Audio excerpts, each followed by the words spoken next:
अच्छा अब इधर देखो, अब ये जो हमें नज़र आ रहा है ये है जनाब अली एक गाय का ब्रेन। ये देखो, अब ये जो ब्रेन होता है ना, ये असल में बहुत सॉफ्ट होगा, तो देखो ऐसे इसकी शेप होगी है ना। तो अब देखो समवॉट स्फेरिकल इन शेप है, ये दो इसके अपन को हेमिस्फीयर नज़र आ रहे हैं ना। और इसको थोड़ा सा अगर मैं ऐसे ब्लंट ऐसे कर दूं, ब्लंट ऐसे से मुराद होती है कि जिसमें आपको शार्प चीज़ से किसी चीज़ को काटे नहीं। तो अगर मैं इसको देखो ब्लंटली डाइसेक्ट करूँगा ना, तो ये दोनों लोब मुझे बिल्कुल अलग अलग होते हुए नज़र आ जाएंगे। ये देखो, ये बिल्कुल दोनों लोब अलग अलग होते हुए नज़र आ रहे हैं। तो देखो ये इसका राइट हेमिस्फीयर होगा, ये इसका लेफ्ट हेमिस्फीयर होगा। अब इसमें ये जो हमें कट्स नज़र आ रहे हैं ना, ये कट्स इसके सलगाए हैं, ये वाले, ये ना, ये इसके सलगाए हो गए। और ये कट्स के बीच में जो एलिवेशन नज़र आ रही है ना, ये इसकी गायरा है। ठीक है, अब ये देखो ये इस तरीके से। अब जब मैं इंटैक्ट ब्रेन को, जब ये देखो ये जो चीज़ है ना, ये इसका वाइट मैटर है, ये कोई चीज़ होगी जो काटते हुए उनसे कट गई होगी। तो देखो ब्रेन ना इतना सॉफ्ट होता है, देख रहे हो। और देखो ये वाइट मैटर क्लियर पता लग रहा है, वाइट क्यों है, क्योंकि ये वाइटिश इन कलर है। अभी इसको छोड़ दो। अब हमें पता है ब्रेन के ऊपर 3 मेनिंजियल लेयर्स होती हैं ना, मगर वो जब ये इसको ब्रेन को रिमूव करते हैं तो वो उन्होंने रिमूव कर दी हुई है। तो हमें इसमें एक भी लेयर यहाँ पर नज़र नहीं आ रही, सिर्फ पाया मैटर नज़र आ रही है हल्की हल्की सी, मगर पाया मैटर को अपन ब्रेन से सेपरेट नहीं कर सकते।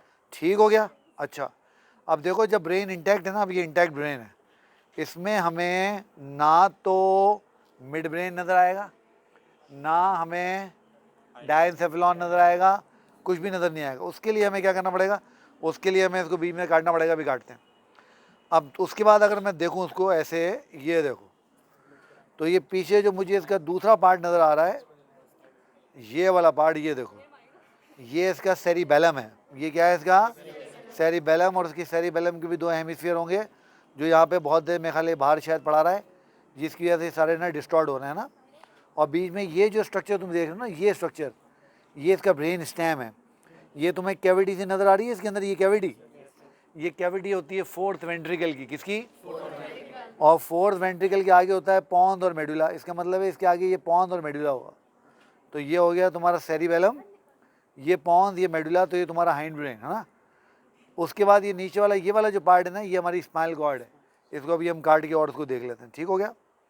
अच्छा अब इसको अगर मैं ऐसे करूँ और ऐसे पकड़ के बीच में से ऐसे खोलूँ, तो ये देखो, एक सेकेंड, ये बीच में वाइट बैंड नज़र आ रहा है जो इन दोनों को जोड़ रहा है आपस में।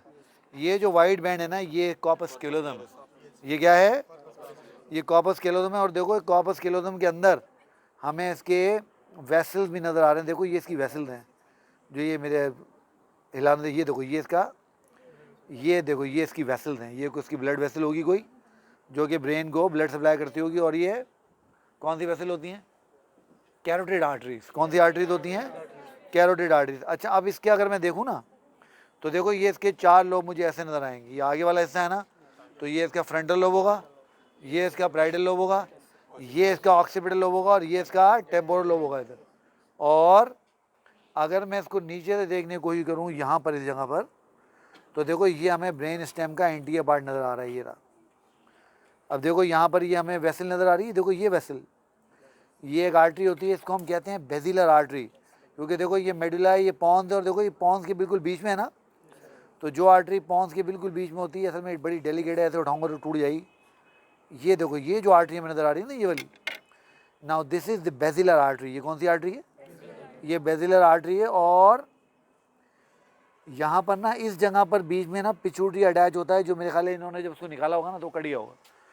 मतलब पिट्यूटरी, इस जगह पर पिट्यूटरी कहीं अटैच होगा, क्योंकि यहीं पे हमारा थैलेमस और हाइपोथैलेमस मौजूद होते हैं। ये वही एरिया है डायनसेफेलॉन का नीचे वाला एरिया। ठीक है। अब ये जो चीज़ हमें नज़र आ रही है ना, ये इसका ब्रेन स्टेम है। ठीक, ये मिड ब्रेन है, ये पॉन्स है, ये मेडुला है। तो ये पूरा स्ट्रक्चर ब्रेन स्टेम है। ठीक हो गया।